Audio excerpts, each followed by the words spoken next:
Welcome. In front of me is HP ZBook Firefly 14, and in this video I will show you what to do if your laptop's display is frozen.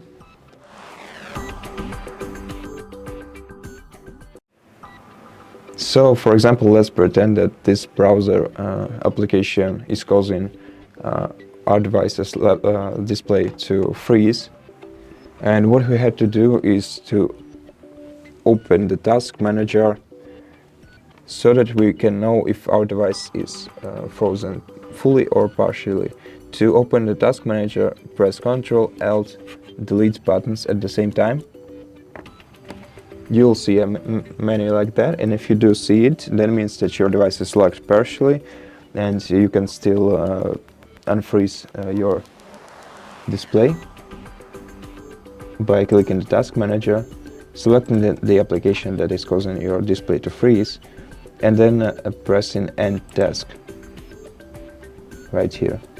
But if your laptop's display is still frozen, then what you have to do is simply press and hold the power button for about 5 to maybe even 15 seconds if it doesn't respond.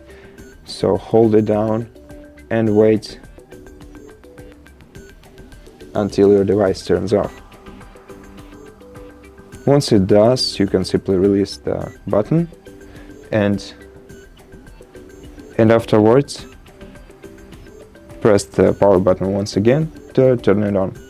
But if your display has been frozen all the time and you couldn't just switch your device off by pressing the power button, then the only solution for you, I'm afraid, is to unplug your device from the charging cable. So unplug the charging cable from your device rather, and just wait for your device to discharge. It might take several hours, but if none of the previous solutions helped, then this is the only one remaining.